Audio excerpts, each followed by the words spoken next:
Bon, donc, on se retrouve dans ces chapitres de sauvetage, sauvetage du vocabulaire, sauvetage de la langue, réparation, voilà, on a le système de réparation, réparer les mots, on avait dit une fois, je crois, réparer les mots, et aujourd'hui on est dans la vigile de la fête du saint et victorieux martyr Pantalémon, le thaumaturge, l'anargyre, et je trouve que c'est bien qu'on puisse parler dans ce contexte-là, parce que le mot que j'ai retenu, enfin le concept que j'ai retenu pour ce soir, c'est le mot morale, moralité, qui est un mot difficile à entendre, mais justement c'est bien qu'on essaie de réparer ce mot par les prières de Saint Pantalémon, et c'est-à-dire surtout avec l'exemple des saints et des martyrs.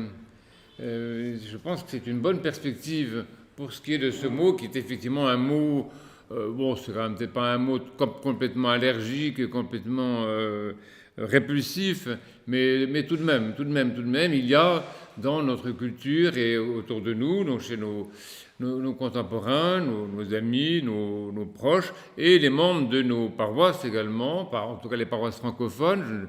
Je ne sais pas dans les autres paroisses comment ça se passe, mais dans les paroisses francophones, il y a tout de même une allergie au mot moral ou au concept de morale pour toutes sortes de raisons. Et justement, quand on contemple la vie des saints, quand on vénère les saints, quand on vénère leur icône, qu'on écoute leur vie dans le synaxaire, quand on les prie à travers les offices de l'Église, on s'aperçoit que l'expérience des saints et la vie des saints est très très très loin de tout ce qu'on peut entendre par morale, moralité, moralisme. En fait, il semble qu'il y ait quand même un malentendu quelque part. Et donc je pense qu'il faut avoir le courage, comme j'essaie de le faire dans les autres conférences, d'avoir le courage de reconnaître les erreurs, de pourfendre les malentendus, de ne pas avoir peur, de dire la vérité. Et la vérité ici, si on commence par, comme je l'ai fait d'autres fois, par déconstruire un petit peu le concept, la vérité, c'est que effectivement, pour beaucoup de personnes, c'est pareil, je pars toujours moi de ce que j'entends, de ce que je constate autour de moi. Pour beaucoup de personnes, la morale, c'est vraiment ce qui nuit, en quelque sorte, à l'expérience religieuse. C'est le contresens, c'est ça qu'on n'aime pas dans la religion, c'est ça qu'on n'aime pas dans le christianisme. C'est avec la morale, le moralisme, que l'on confond, que l'on identifie l'expérience chrétienne. Enfin, ça arrange peut-être certains d'entre nous, mais en fait, je pense qu'il y a quand même un malentendu, c'est-à-dire le fait de confondre l'expérience chrétienne avec un système qui est un système d'injonction. Donc, c'est un système dans lequel on conjugue continuellement à tous les modes, à tous les temps, à toutes les personnes le verbe devoir. Voilà, tu dois. Tu devrais, tu aurais dû, on doit, il faut, il faudrait, il aurait fallu, etc. Donc cette conjugaison continuelle, et c'est vrai quand même dans le langage des chrétiens, dans les familles chrétiennes, une certaine société chrétienne, un certain monde chrétien, c'est vrai que le verbe devoir est employé à tous les temps et à tous les modes et à toutes les personnes, et ça crée quand même une confusion. Ça finit par se demander, est-ce que vraiment c'est ça le christianisme, c'est ça, l'expérience chrétienne, c'est vraiment simplement vivre avec ce verbe-là, le verbe devoir. Est-ce que c'est vraiment ça? Est-ce qu'il faut accepter que l'Église chrétienne soit assimilée à une morale et un moralisme? Et est-ce que les chrétiens doivent vraiment continuer à être perçus comme des individus moralisateurs, en particulier les prêtres, les évêques? Est-ce qu'ils doivent accepter d'être confondus simplement des porteurs de l'injonction morale. Vous voyez.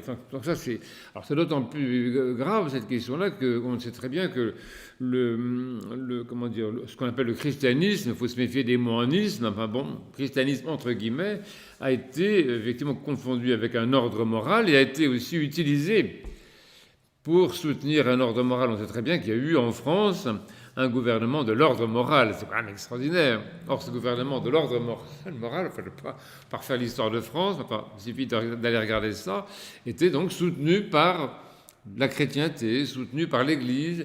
Donc, on a l'impression qu'effectivement, le christianisme, ça sert à ça. Ça sert à assurer une certaine moralité, un certain ordre moral, une certaine stabilité de la société. Donc, le fond, le christianisme est utile. C'est ce que disait Voltaire. Moi, je cite souvent Voltaire parce qu'il y a des mots intéressants chez lui. Voltaire, il disait « Moi, je suis tout à fait pour la religion et tout à fait pour la morale. C'est vraiment très, très bien parce que ça empêche mes domestiques de me voler. » Donc voilà, ça c'est la conception utilitaire, l'utilitarisme moral, l'utilitarisme religieux qui a beaucoup, beaucoup triomphé dans la culture. Moi je sais que par exemple, sans être indiscret, je connais des personnes dans ma famille, par exemple, si vous voulez, qui, quand on leur demandait s'ils étaient chrétiens, la réponse n'était pas très très claire. Mais on les poussait un petit peu, on se rendait compte qu'en fait, eux, ce qu'ils attachaient à ce qu'ils entendaient eux par christianisme, c'était effectivement la préservation d'un ordre moral, d'un ordre social, et qui est un ordre en fait souvent immoral. Non, parce que comme justement l'a montré Voltaire, et comme beaucoup des philosophes l'ont montré, la société prétendue ou dite chrétienne était un ordre souvent très très immoral, un système où on a exploité les gens sans scrupules, on a utilisé la peine de mort continuellement, on a utilisé la torture. Ah bon, donc l'ordre moral en question, à travers les siècles, un monde qui était quand même rempli d'injonctions très, très pressantes, était également un monde dans lequel, finalement, on ne vivait pas l'évangile quand même. Moi, c'est vrai, je connais des chrétiens qui sont pour la morale, qui sont pour un ordre moral, mais qui n'ont jamais ouvert l'évangile. Ils n'ont pas ouvert à la bonne page, probablement. Donc, vous voyez, pour beaucoup, même pas seulement les chrétiens, mais des amis juifs qui m'ont dit la même chose, ils m'ont dit, au fond, la religion, c'est simple, c'est la morale et l'hygiène. C'est pas autre chose. Et bon, ben voilà, donc il n'y a pas autre chose que ça. Dans ma famille, des gens très très proches de moi pensaient cela, que bon, il n'y a rien derrière, la morale est une espèce d'hygiène, et au fond, on est dans un système moral qui est une morale athée. Finalement, une bonne partie des attitudes morales ou moralisantes, moralisatrices, du moralisme chrétien qui s'est imposé dans la civilisation planétaire un petit peu, une bonne partie de ça est une morale finalement athée, c'est-à-dire qu'il n'y a rien derrière. On défend des principes, on défend un ordre, on défend une certaine sécurité, on défend la propriété privée aussi, hein, la morale, comme le dit Voltaire au fond, et c'est ce que les gens ont bien compris, c'est que la morale, au fond, défend un système qui est profondément injuste et qui est la société telle qu'on l'a connue dans nos pays. Voilà, donc, et derrière ça, il n'y a rien. C'est une morale athée. Cette morale athée, en fait, elle a été défendue par les philosophes du XVIIIe siècle, qui trouvaient que c'était très bien. Les encyclopédistes disaient, mais oui, tu n'as absolument pas besoin de Dieu. Il suffit de voir le côté utilitaire de la religion et de la morale, ça marche très très bien. Il n'y a absolument aucun besoin d'avoir Dieu derrière. On n'a pas besoin de croire en Dieu pour faire du bien. Bon, voilà, on n'a pas besoin de Dieu. Et donc, ce système d'obligation, soit chez les chrétiens eux-mêmes, soit chez les athées, est un système qui marche assez bien, qui est utile, qui impose une certaine discipline dans la société, mais il n'y a pas de Dieu derrière, il n'y a personne derrière. Et ça, quand même, c'est gravissime. Et donc, ce que perçoivent beaucoup de nos contemporains, beaucoup de nos amis, c'est que le christianisme s'est transformé dans un moralisme, un système d'obligation, un système d'interdit. Et je vous assure que c'est vrai. Moi, en tant que prêtre, j'entends quand même beaucoup de personnes dans le cadre de la confession, et on est quand même étonné de voir comment, dans le milieu très très croyant des fidèles, finalement, le comportement se réduit à ce qui est permis et ce qui est interdit. Donc c'est ça le moralisme aussi.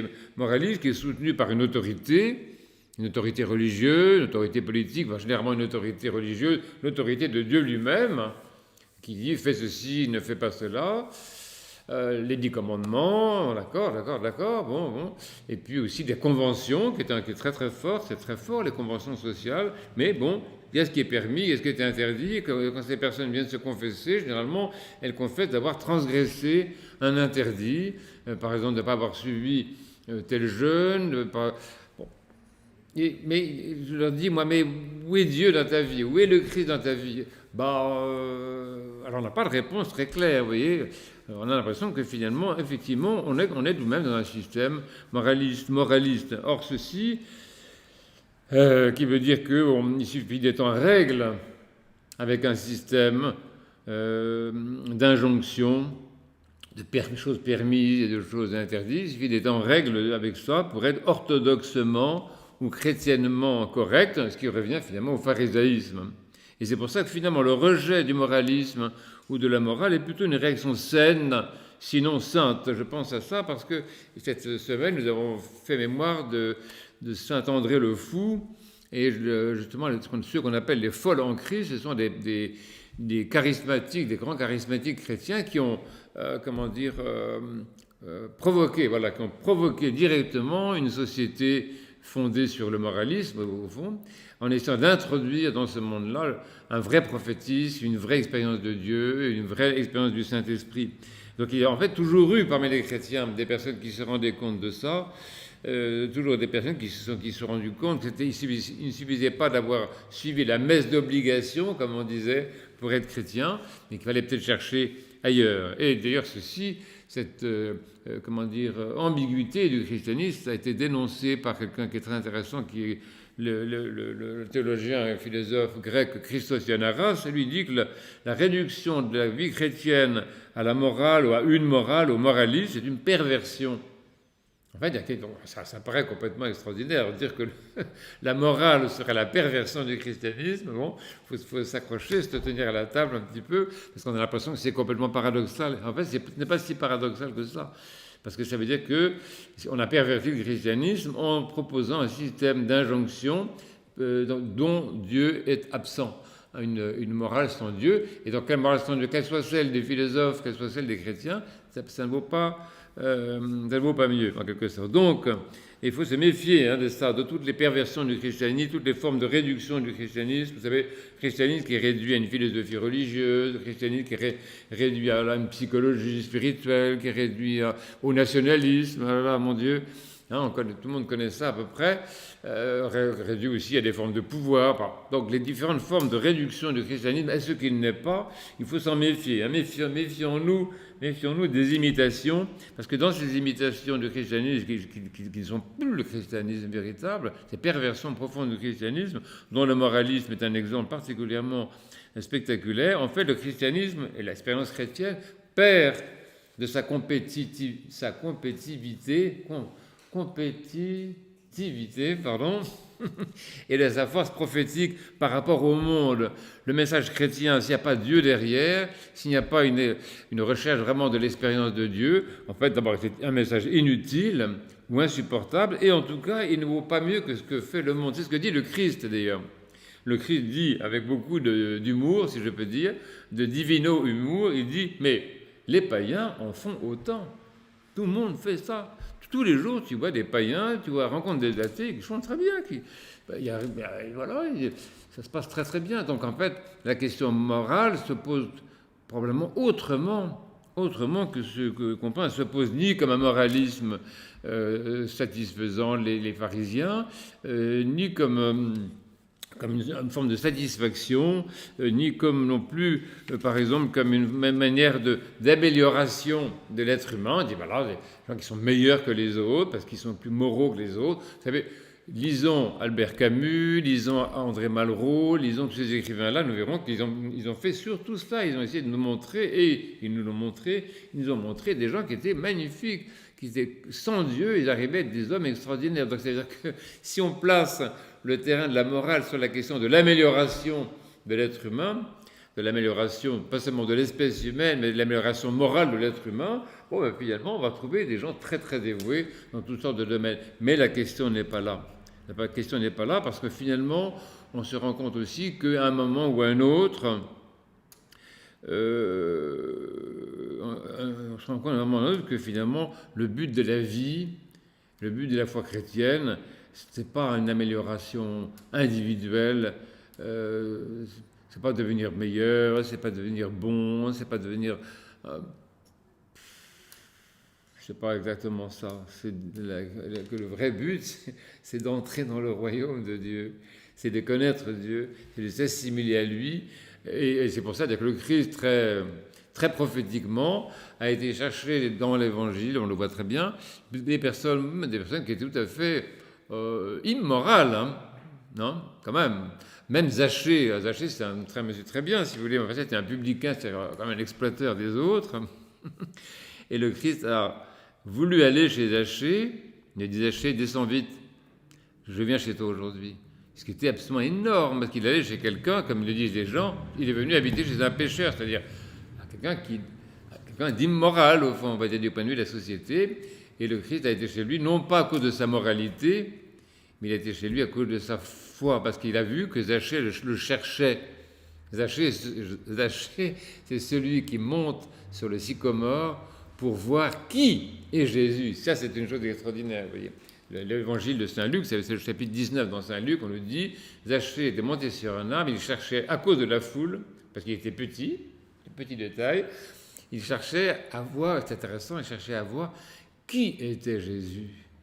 Donc cette préoccupation de l'être humain, ça ne justifie pas l'exploitation, ça ne justifie pas l'immoralité, ça ne justifie pas la moralité, mais ça veut dire que ça place, si vous voulez, la question, le sujet qui nous intéresse peut-être sur un tout autre plan. Et bien sûr, on peut citer d'autres personnages dans l'Évangile que vous connaissez parfaitement. Je sais pas, cette femme qui lave les cheveux et qui lave les pieds du Christ en les essuyant avec ses cheveux. Les gens qui sont autour du Christ me disent, mais si tu savais qui est cette femme qui te touche, hein, bon. Donc l'impureté morale n'a pas fait peur au Christ, l'impureté morale ne fait pas peur à Dieu, parce que Dieu pose la question, ce que nous appelons la question du bien et du mal, si vous voulez, pour ne pas prendre le mot moral ici, il pose la question du bien et du mal sur un tout autre plan que celui simplement de l'observation des règles ou de la transgression de ces mêmes règles. Donc on est tout à fait, si on suit l'Évangile, je ne sais pas si on va employer le mot moral. Le mot moral ne nous intéresse pas tellement, vous voyez. La question, c'est que le problème du bien et du mal, il est lié à la personne divine. Tout le monde connaît cette phrase de Dostoïevski qui dit « Si Dieu n'existe pas, tout est permis ».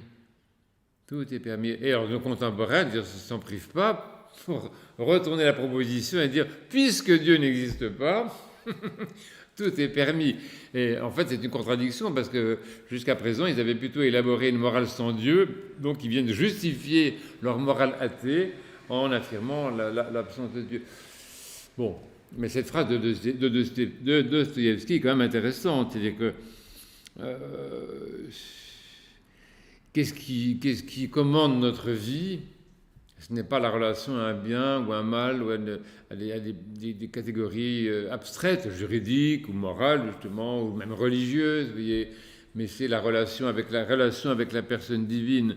Et puis derrière tout ça, il y a aussi la question de la responsabilité, parce que bon, c'est bien de dire que on peut avoir une morale sans Dieu, mais ça veut dire aussi qu'on est responsable devant personne. C'est pour ça qu'à un moment, effectivement, comme on le voit actuellement autour de nous, les injonctions morales, ce qu'on appelle les valeurs, les valeurs, elles sont pas à la poubelle, si vous voulez, mais enfin, en grande partie, il y a quand même une relativisation dans le domaine des valeurs morales qui est au fond, qui est honnête, hein, puisqu'on a fonctionné sur ce système-là depuis, depuis très longtemps, je crois malheureusement. On a fonctionné sur un système de moralisme athée, finalement, tout en se disant chrétien. Donc finalement, on ne fait ici que confirmer, ratifier et sanctionner un état des choses. Oui, c'est pas... D'une certaine façon, il n'y a rien de très nouveau. Qu'est-ce qu'il y a de pire? De transgresser la morale, de mettre des publicités sur les autobus à Paris pour donner des adresses de sites Internet qui favorisent l'adultère. Est-ce que c'est pire que de maintenir un ordre moral dans lequel les femmes ont été opprimées pendant des générations à travers l'institution matrimoniale, sans que personne ne dise rien, sans que même les prêtres les soutiennent. Et les femmes à qui, quand je dis au passé, on pourrait dire au présent, les prêtres disaient il faut tout supporter, il faut tout accepter, etc.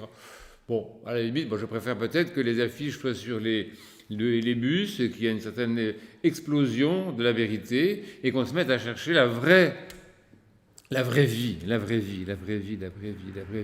en pensant aussi que tout de même, si nous sommes des grandes personnes et non pas des enfants, nous avons une responsabilité quelque part et il y a une instance quand même devant qui nous sommes responsables. Moi je pense beaucoup à cet évangile qui est l'évangile dans le chapitre 25 de Saint Matthieu au verset 31 à 46 qu'on lit au tout début du carême, qui est l'évangile du jugement dernier, où le Christ dit « Ce que vous avez fait au plus petit, ou ce que vous n'avez pas fait au plus petit d'entre vous, c'est à moi que vous l'avez fait ou pas fait. » Donc ça, c'est vraiment très important. C'est-à-dire qu'on voit que la question morale, elle est connectée à la personne divine. Le Christ ne dit pas... il ne dit pas autre chose que ça, en fait. Il dit que c'est la relation à moi, dit le Christ, qui est là-bas. Donc ça veut dire que d'abord, ça veut dire que nous avons des comptes à rendre, tous autant que nous sommes de notre vie, mais ce n'est pas seulement, si vous voulez, que d'avoir été en règle, mais c'est d'avoir été conscient ou pas de la présence du Christ dans notre vie, dans le monde et dans la personne d'autrui. Quand même, que dirons-nous aux derniers jours? Je pense à un poème de Baudelaire qui s'appelle « La servante au grand cœur », dont je vous recommande la lecture. Et dans ce poème, je ne vais pas vous réciter, je ne suis peut-être pas capable, et il dit justement qu'est-ce qu'on va dire à propos des morts qu'on a abandonnés dans les cimetières, ces gens à qui on n'apporte jamais ni même des fleurs, ni même une prière. Qu'est-ce qu'on va dire, hein? Qu'est-ce qu'on va dire, oui. Et qu'est-ce qu'on va dire aussi sur un autre plan de la création qu'on laisse être détruite, hein? Qu'est-ce qu'on va dire des enfants qu'on laisse être exploités? Enfin, il y a des associations qui s'en occupent. Qu'est-ce qu'on va dire, oui, devant Dieu. Et c'est ça finalement la question morale entre guillemets, la question du bien et du mal, c'est la question de la responsabilité. C'est-à-dire comment répondre devant Dieu de ma vie, comment répondre devant Dieu de ce qui m'a été confié, que ce soit le fameux talent dont parle l'Évangile, que ce soit mon corps, que ce soit mon âme, de mes pensées, qu'est-ce que j'ai fait de ma vie, mais à qui est-ce que je dis ça, devant qui est-ce que je réponds de cette question? En fait, devant celui qui m'a donné la vie, vous voyez. Et donc la question de la morale, elle est vraiment... les gens ont raison de dire que c'est pas intéressant, les gens ont raison de dénoncer la confusion du christianisme avec le moralisme, parce que le problème, il est vraiment ailleurs. S'il y a une autre vie, s'il n'y a pas que cette vie-ci, et s'il y a la confrontation avec le Maître, le Seigneur de tout, le Père Céleste, le redoutable tribunal du Christ, comme on dit dans la Divine Liturgie, voilà, qu'est-ce que je vais dire, Et donc du coup, cette perspective d'avoir à rendre compte, vous savez, ça me fait penser, c'était Caïn, je crois, dans la Bible, c'est presque drôle comme histoire, si ce n'était pas si triste. Dieu qui dit à Caïn, qu'as-tu fait de ton frère? Bonne question, hein. Il l'avait assassiné, bon. Et Caïn qui répond, oh, est-ce que j'ai à rendre des comptes de mon frère? Mais ça, c'est extraordinaire ce passage-là, vous voyez, parce que toute la question est là, vous voyez. Dieu lui dit pas, tu vas pas appliquer tel commandement ou autre, tu dis, qu'as-tu fait? Moi Dieu, je te parle à toi, homme, de personne à personne, d'homme à homme, ou de Dieu à homme, et je te demande ce que tu as fait de ton frère. C'est ça la question, oui. C'est une question très très importante. Mais derrière ça, plus important que tout, et je crois quand même, ce que j'appellerais la connexion à la personne vivante de Dieu. Et parce que finalement, dans la Bible, justement, nous voyons bien que, par exemple, quand on lit, c'est le premier verset de la Genèse, non, le 4e verset du premier chapitre, on entend cette phrase « Dieu vit que c'était bon ». Vous voyez, donc la façon dont Dieu constate le bon, le bien ou la beauté de la création, des créatures, on voit que c'est lui l'arbitre, c'est lui qui sait ce qui est bon et bien. Nous ne savons pas toujours, vous savez, ce qui est bon et bien. Regardez, quand nous voulons prier pour autrui, c'est pas si facile de savoir quoi demander pour autrui. Qu'est-ce qui est bon pour autrui? Qu'est-ce qui sont bien, vous voyez? Mais nous savons que Dieu le sait, que nous savons que Dieu qui sait tout, il sait ce qui est bon pour un tel, il sait ce qui est bon pour moi-même, il sait ce qui est bon pour le monde, et donc nous le prions, nous le supplions, et nous le remercions aussi pour tout cela, parce que Dieu est bon. Et nous, les hommes, nous sommes à son image, nous sommes en vue de sa ressemblance, mais Dieu est bon, Dieu est bon, Dieu est bon. Et du coup, effectivement, la question qui se pose, c'est la question de la participation à la bonté de Dieu. C'est vraiment ça la question la plus intéressante. Quand je dis connexion à la personne vivante de Dieu, ce n'est pas tout à fait suffisant. Mais je veux dire que le bien et le mal étant relatifs à la personne de Dieu seul bon, c'est en m'approchant de la personne divine, en étant en dialogue à la personne divine, en priant à la personne divine, en vivant avec la personne divine tout le temps, et surtout en s'unissant à la personne divine, que je résous le problème du bien et du mal pour ma propre vie et autour de moi. Vous voyez, c'est pour ça que nous avons dans nos offices liturgiques, tout le monde le sait, ça, mais je le redis, tous les jours, et plusieurs fois, dans plusieurs offices différents, nous disons le psaume 142. Or, le psaume 142 comporte plusieurs versets importants, mais notamment il comporte le verset « Apprends-moi à faire ta volonté ». Apprends-moi à faire ta volonté, vous voyez. Donc c'est ça l'appel qui résonne dans le cœur de l'homme. Ce n'est pas l'appel à respecter effectivement une morale qui serait établie, une morale impersonnelle, une morale sociale, une morale religieuse, mais qui au fond très abstraite et qui ne vivifie pas. L'appel qui est dans le cœur de l'homme, c'est faire la volonté de Dieu. Apprends-moi à faire ta volonté. Et nous ne savons pas, vous savez, c'est très difficile. Quelquefois, nous connaissons la volonté de Dieu, effectivement, nous la connaissons par l'Évangile. Le Christ nous rappelle cette loi, ce précepte divin. Tu aimeras Dieu, tu aimeras le prochain, aime le prochain comme toi-même, aimez-vous les uns les autres comme je vous ai aimé.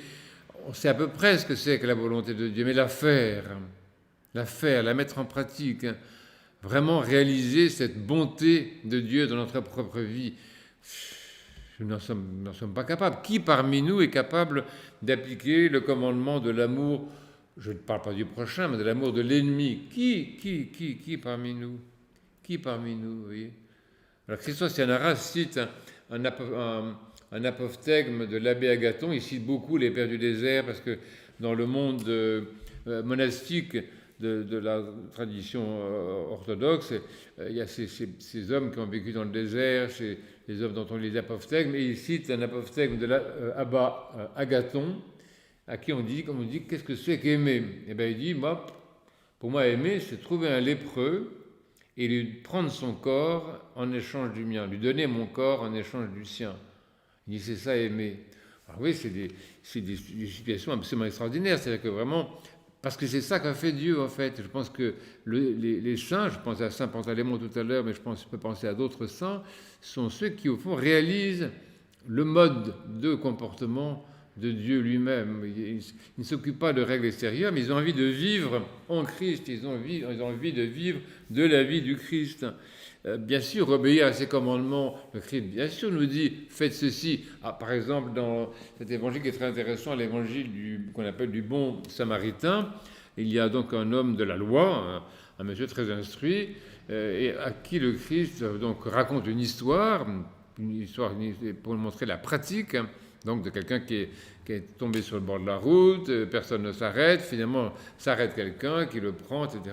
Et donc qui pratique la miséricorde. Et le Christ dit à l'homme de loi qui l'interroge, il lui dit « fais ceci et tu vivras ». Donc ici, ce n'est pas une injonction pour être en règle, mais c'est une indication pour vivre, parce que c'est extraordinaire de dire ça. Il ne dit pas à cet homme, fais ceci, tu seras en règle, tu seras un bon juif, et tu auras une bonne conscience, vous voyez, bonne conscience individuelle. Non, et tu vivras, vous voyez. Or, c'est cette question-là qui nous intéresse, en fait.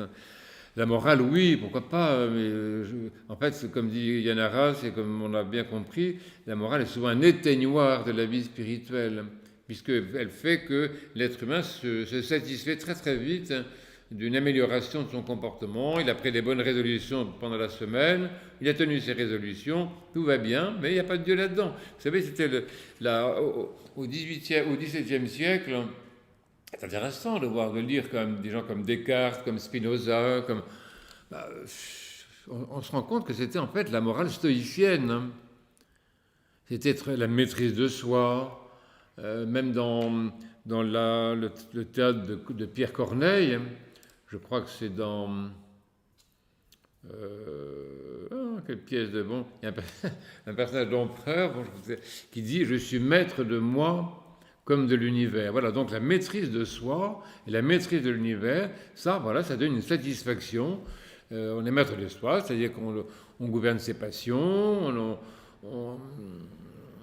mais c'est toujours pareil, il n'y a pas de Dieu là-dedans. À quoi est-ce que ça peut bien me servir d'être maître de moi sans Dieu? À la limite, c'est l'enfer, vous savez. Je pense qu'une des formes de l'enfer, c'est un peu ce que dit saint Isaac le Syrien. Une des formes de l'enfer, c'est une forme dans laquelle tout va bien. Tout va bien, on est en règle, on a la conscience tranquille, mais il n'y a pas de Dieu, il n'y a personne. Il n'y a personne. Donc c'est un bien sans Dieu, un paradis sans Dieu, c'est l'enfer. L'enfer est un paradis sans Dieu. Pas toutes les formes d'enfer, parce qu'il y a des formes, c'est assez complexe la question de l'enfer, mais une des formes les plus inattendues, les plus paradoxales de l'enfer, c'est ça, un paradis sans Dieu. Et nous savons d'ailleurs que c'est à peu près ce que certains de nos contemporains ont essayé de réaliser dans certains pays. On a dit, voilà, on va organiser la société, ça ira bien, il n'y aura plus de pauvres, il n'y aura plus de riches, il n'y aura pas de chômage, tout le monde mangera, etc. On n'aura qu'une tête, tout sera obligatoire et ça marchera très bien. Mais voilà, donc on a voulu organiser aussi, sur le plan social, des formes de paradis, de paradis sans Dieu. Donc une morale sans Dieu est une perversion du christianisme, un paradis sans Dieu est un enfer véritablement. Donc, bien sûr, obéir au commandement, bien sûr, lire la Bible, les 10 commandements sont toujours d'actualité, on ne va pas dire le contraire, mais ce qui est intéressant, c'est qui est derrière. Ce n'est pas seulement la loi qui nous intéresse, c'est qui est derrière la loi, la personne divine qui est derrière la loi. Et donc ce qui nous intéresse encore plus que ça, c'est pas seulement de faire extérieurement les choses, hein, même pour être agréable à Dieu, mais c'est d'être uni à lui. Et ça, moi, c'est à ça que je tiens beaucoup. Je crois beaucoup à ça. Je crois que, en fait, l'éthique chrétienne, si vous voulez, ou la morale chrétienne, si vous voulez, qui est quand même, je crois, qui consiste à respecter les personnes, à respecter l'enfant, à respecter l'embryon, à respecter la vie, à respecter le cosmos, à respecter la société aussi, à rendre à César ce qui est à César et à Dieu ce qui est à Dieu, etc. Tout ceci, si vous voulez, ça ne dépend pas d'une obligation extérieure, mais que ça découle naturellement, de façon naturelle, presque spontanée, ça découle de l'union au Christ. Et plus je suis uni au Christ, plus la volonté du Père me sera naturelle. Plus je suis, je ne suis pas le Christ, mais je serai ce qu'est le Christ. Vous savez que dans notre théologie, la théologie des Saints-Pères est très précise. Il ne s'agit pas, ce qu'on appelle la déification, la divinisation, il ne s'agit pas de devenir le Christ, mais de devenir ce qu'est le Christ.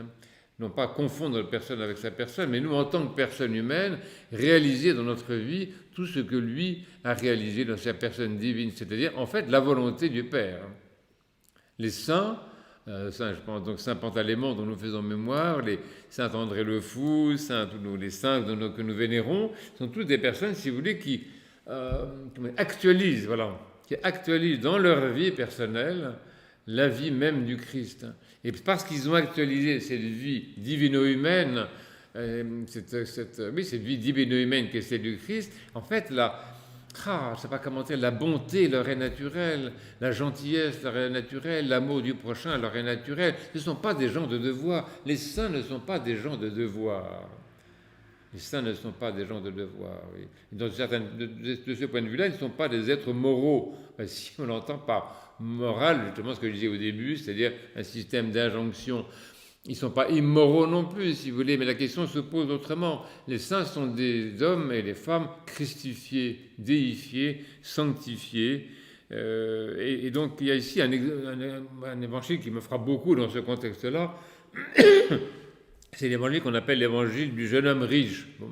C'est très intéressant parce que dans cet évangile du jeune homme riche, on a un monsieur, qui soit jeune ou pas jeune, je ne sais pas pourquoi, qui est riche, il s'approche du Christ, et je crois, je n'ai pas pris avec moi, je crois qu'il dit au Christ, « Maître, que dois-je faire pour avoir la vie éternelle ?» Bonne question.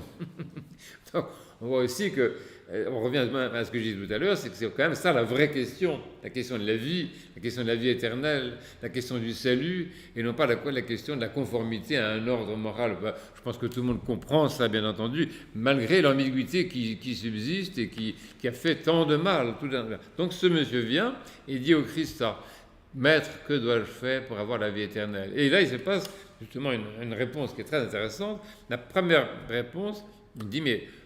le Christ lui dit, écoute, je ne sais pas, moi, suis les commandements. Donc, le Christ très pédagogue, vous voyez, c'est toujours le Christ dans sa pédagogie, sa finesse seigneuriale, sa divine finesse. Il voit très bien à qui il a fait, il voit très bien ce garçon, il voit très bien la pureté de cet homme. Il le connaît quand ce garçon vient vers lui, il le connaît de l'intérieur. Il le connaît comme s'il l'avait fait. Ben oui, parce que comme il est Dieu, hein. Et donc il lui dit ça, il sait très bien ce que le garçon va répondre. Et l'autre répond, alors l'autre il est parfait, oui, il a tout appliqué, tous les commandements. Il dit, moi depuis ma jeunesse, j'ai appliqué tout ça. Donc du point de vue de la moralité, du point de vue de la conformité avec les injonctions morales, on va dire, il n'y a rien à dire. Et à ce moment-là, le Christ dit, bon, ok, c'est bien, maintenant, laisse tout et suis-moi. Et donc là, on entre dans le vrai chapitre qui nous intéresse. Vous voyez, c'est que, en fait, la vraie vie, la vraie connaissance du bien, la vraie connaissance de ce qui est beau, de ce qui est bon, de ce qui est bonheur, de la joie, enfin tout ce à quoi aspire notre être profondément, et la vraie destruction du mal, hein, la vraie disqualification de l'œuvre maligne du malin dans le monde, c'est justement le fait que l'être humain puisse renoncer à soi, comme il est dit dans Saint Matthieu au chapitre 10, renoncer à soi, porter sa croix avec le Christ, suivre le Christ, entrer en communion avec lui. Et moi, je pensais à ça. Hier, nous avons célébré la divine liturgie, je pensais justement à la conférence de ce soir, et en communion au corps et au sang du Christ, j'ai vu ça, vous voyez. Quand tu communies au corps et au sang du Christ, tu absorbes toute cette vie bonne, cette vie divino-humaine bonne, parfaite, tellement humaine, tellement divine, tellement bonne. Et non seulement, comme dit Nicolas Cabazilla, non seulement tu l'absorbes, tu t'en nourris, et comme tu t'en nourris, tu vas pouvoir emporter les fruits, mais en plus, dit ça Nicolas, j'aime beaucoup ce qu'il dit, il dit tu es transformé en elle. Donc l'expérience eucharistique en tant qu'expérience d'union sacramentelle au Christ, à l'humanité du Christ, à la divinité du Christ, à l'humanité remplie du Saint-Esprit aussi, remplie des énergies déifiantes, l'humanité déifiée du Christ, c'est quelque chose d'extraordinaire comme l'Eucharistie. Mais cette expérience eucharistique est la réponse en fait à la question du bien et du mal. Oui. Parce que c'est en étant unis au Christ qu'on va pouvoir effectivement, comme dit l'apôtre Paul dans l'épître Galates, qu'on va pouvoir porter les fruits de l'esprit. Ça, c'est très intéressant, vous voyez. Le but de la vie, ce n'est pas une amélioration morale de l'homme, de l'individu, par conformité à des injonctions extérieures, mais c'est je ne sais pas comment dire, c'est l'entrée dans une fécondité, et qui est la fécondité de l'esprit. Parce que quand tu es uni au Christ, par le Christ, tu as accès à la vie du Saint-Esprit. Le Christ étant rempli de l'Esprit du Père, celui qui est uni au Christ, celui qui est crucifié, celui qui, par amour, qui s'unit au Christ au maximum, même un petit peu, si je peux dire, il est rempli du Saint-Esprit en proportion. C'est pour ça que, par exemple, l'expérience de l'hésychasme est très très importante. Justement, Christos Yannaras en parle beaucoup. Yannaras, c'est vraiment un homme très intéressant. J'ai apporté ce livre, il s'appelle La liberté de la morale, mais je crois qu'il y a un sous-titre, La liberté de la morale. Et il me semblait que c'était La morale de la liberté aussi. Enfin, bon, enfin, le titre principal, c'est La liberté de la morale. Et que je montre à tout le monde pour que vous le voyez. C'était publié en 1982. Tout le monde était né en principe à cette date-là. Mais c'est vraiment très intéressant. C'est assez calé et tout. Mais si vous voulez, il met vraiment l'accent là-dessus, sur le fait que l'être humain n'est pas appelé, si vous voulez, à simplement acquérir des vertus autonomes en quelque sorte. Il n'est pas appelé à s'améliorer individuellement, mais il est appelé à une expérience de communion avec Dieu et avec le prochain. C'est cette communion qui est en fait la vie de la personne. Vous voyez. Tant qu'on est dans un système moral ou moraliste ou moralisant, finalement, on peut être des individus moraux. Bon, il y a beaucoup, mais excusez-moi de dire ça, j'espère que ça offense peut-être certains d'entre nous, mais je pense avoir été comme ça, peut-être que je suis encore comme ça, peut-être que je me trompe aussi, que finalement, je ne cherche pas autre chose dans ma vie de chrétien qu'à être un individu, un individu moral, quelqu'un de bien. Voilà, peut-être que, mais il faut que je me purifie de ça, vous voyez, et que je me laisse appeler plutôt par la sainteté. Que le but de ma vie soit pas d'être quelqu'un de bien, mais c'est d'être quelqu'un qui connaît le Christ, qui a une vie commune avec le Christ, qui est en communion avec le Christ, et le bien que je fais, parce que l'apôtre Paul emploie cette expression-là, dans l'Épître aux Galates, encore au chapitre 6, il parle de faire le bien. Qu'est-ce que c'est que faire le bien? Les bonnes actions, on a entendu ça. La BR, voilà, j'ai fait ma bonne action dans la journée. Vous savez, en anglais, il y a une expression qui est très intéressante, on parle des do-gooders. Alors ça c'est donc le moralisme a été stigmatisé. Vous voyez, les anglicans, les anglo-saxons ont très bien vu aussi qu'il y a une espèce de satisfaction individuelle de l'être humain qui fait le bien. Voilà, il a fait sa bonne action, il a fait traverser la petite vieille qui voulait pas traverser, il l'a forcée à traverser même éventuellement alors qu'elle voulait pas du tout. Il dit mais laissez-moi, monsieur, je ne peux pas traverser. Mais si on la force à traverser, ou qui a aidé celui qui avait une canne blanche. Mais c'est bien sûr qu'il faut le faire, bien sûr que c'est bien d'aider la petite vieille à traverser et de donner 1 euro au gars du coin.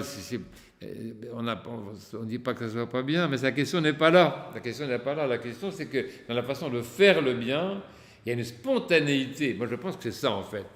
C'est que l'union au Christ donne à l'être humain, par le Saint-Esprit auquel il communie, il donne la spontanéité dans le bien. Et la spontanéité dans le bien, c'est le signe que la vie divine est installée chez nous, que Dieu habite chez nous.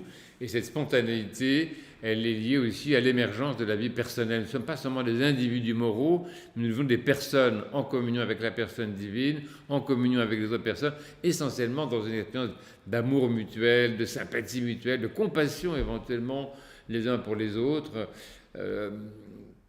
Je ne sais pas, avoir participation, avoir part à la miséricorde de Dieu. Le Christ dit ça, il dit « Soyez miséricordieux comme votre Père Céleste est miséricordieux ». C'est énorme de nous dire ça. Comment est-ce que le Christ peut nous dire une chose pareille? On a l'impression que quelquefois il se moque de nous, il nous propose un chemin impossible. Je le redis comme « Soyez miséricordieux comme votre Père Céleste est miséricordieux ». De qui se moque-t-on? Qui peut faire ça? Mais le Christ, quand il nous dit ça, il nous dit l'essentiel. C'est-à-dire que le but de notre vie est quand même ça. Et quand même la déification, et quand même la sanctification, et quand même l'acquisition de la vie divine comme notre propre vie. Vous voyez? Et ça, c'est ça qui nous intéresse. Et alors à ce moment-là, c'est là que Saint Paul dit ça, c'est très intéressant. Il dit c'est à ce moment-là que tu vas vaincre le mal par le bien. C'est une des grandes questions quand même. Comment lutter dans ce monde? C'est terrible. Quand on regarde ce qu'on voit sur Internet, ce qu'on voit à la télévision, ce qu'on entend, ce qu'on voit soi-même de ses propres yeux, c'est terrible quand même. Quelle solution au mal dans le monde? Quelle solution à la méchanceté, à la bêtise, à l'exploitation des uns et des autres? Et la solution, Diana Rao se montre très bien, c'est le mystère de la personne. Parce que je ne peux pas vous relire tout, c'est un peu long, disons, mais vous regarderez, c'est à la conclusion de ce livre, si vous le trouverez, il dit que la personne accomplit la totalité. C'est dans une note qui est page 244, hein, il dit « Telle est la vérité de la personne humaine. La personne signifie la possibilité de récapitulation du tout, le salut de tous dans la personne de l'un, la manifestation de notre vérité commune dans l'existence du prophète et du martyr. C'est pourquoi l'homme qui mourra dans son individualité, ou son individualisme, si vous voulez, pour vivre l'amour total et le don de soi total, récapitule dans sa personne la vérité universelle de l'homme, une vérité toute puissante. Toute puissante. Et il cite, dans cette note de la page 244, que je trouve très, très belle, il commente en fait un livre d'Alexandre Solzhenitsyn, que vous avez certainement lu, que vous allez certainement lire pendant vos vacances, qui est La maison de Matriona. Il dit, Solzhenitsyn a montré, dans son récit La maison de Matriona, comment un seul homme véritable, qui sauvegarde l'authenticité de la vie, laquelle est amour et don de soi, est une réalité de salut pour nous tous. Il sauve un village ou une cité ou tout un pays ou le monde entier. Vous voyez ? Donc ça, c'est très intéressant parce qu'on voit que c'est le mystère de la personne, en fait, qui est la clé, en fait, de toute la question morale, de l'éviction du mal, l'éviction de la souffrance. C'est dans le mystère de la personne qui intègre complètement la vie en Christ. C'est pour ça que le Christ n'a pas fait autre chose. Le Christ a vaincu effectivement la mort, il a vaincu le mal, il a vaincu la souffrance, il a vaincu la bêtise. Et Dieu sait si c'est un ennemi redoutable, il l'a vaincu en réalisant dans sa personne justement la plénitude de la vie. Et donc voilà, c'est ça le chemin. Donc vous voyez, on peut dire, voilà, vous avez dit morale, vous avez nous parler de morale, alors qu'est-ce qu'il va nous dire d'extraordinaire? Mais je dis, à partir d'un mot qui est très ambigu, qui est très répulsif, encore une fois, si on prolonge, si on ne se laisse pas, si on ne se laisse pas dérouter par un mot qui est un mot désagréable, si on pousse un petit peu le bouchon, on arrive à un mystère très très grand, on pousse une porte et on arrive au mystère du salut. Merci.